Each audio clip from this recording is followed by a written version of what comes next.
Okay, trigonometry, unit 3, starting with lesson 1, sine law. So some previous knowledge. A small letter is used to represent a side, and an uppercase letter is representing an angle. So in this formula, A is the length of a side A, and sine A, this A is an angle.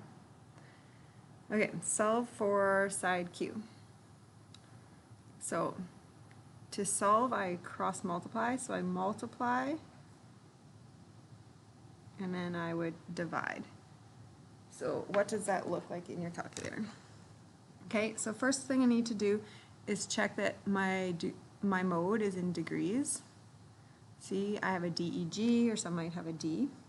So I would go 10 times sine 30 and then divide by sine 80. So 5.08. Okay, some of you might have a backwards calculator. So a good check is for me sine 30 equals a half. So if it doesn't work, then you might have to type 30 and then sine. Alright, solve for angle H. So cross multiply the ones that would match. So these two now, right? Because this is an unknown, I can't multiply it across. So multiply and then divide. So here 15.2 times sine 50, and then I would divide by 12 equals, okay, so that's sine H, but since I want to know the angle H, I'll show you what mathematically is happening. Since I want to know H, I have to get rid of sine, so I get rid of sine by going the sine inverse of it. So now I need to sine inverse this, okay? I want to leave this as is, so I'm going to go sine inverse, and then I have a button called answer, and then it just puts that 0.97, etc. in. So 76.0 degrees. Okay, next we have to set this one up now. So here is the pairing. So 30 is across from sine 87, and we're trying to find C. So C is across from angle C. So C over sine 53.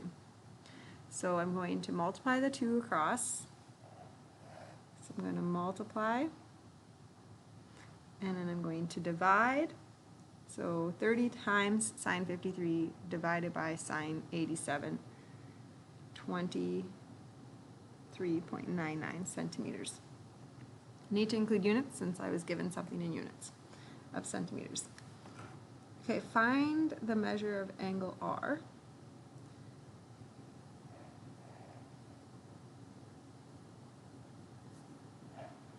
So there are my pairings. So I'm going to go 11 is across from sine 80, and 8.8 is across from sine of R. Okay, so there's the setup. So I would multiply, and then I would divide. Okay, so multiply, divide, and you get 0.78, da da da da da. But because I'm finding an angle, I now need to sine inverse that. And then you would get 52.0 degrees. Okay, solve for all the missing sides and angles. So here is my first pair, and then I would find this angle. So 16 over sine 70 equals 13 over sine, and I guess it doesn't matter which variable I use. We'll just say A. Okay, so how would you go about this? Multiply and then divide. So you get 0.76 da da da, and then you would have to second sign that answer. Okay, so that comes out to 49.8 degrees. Okay, next I would find this angle, because this with those other two will add up to 180. So 180 minus the other two leaves me with 60.2 degrees. Okay, now I have this angle across from the last unknown side. So I'm going to set it up again. I'm going to use this pair instead of this because this was given to me and it's more consistent. It's more exact.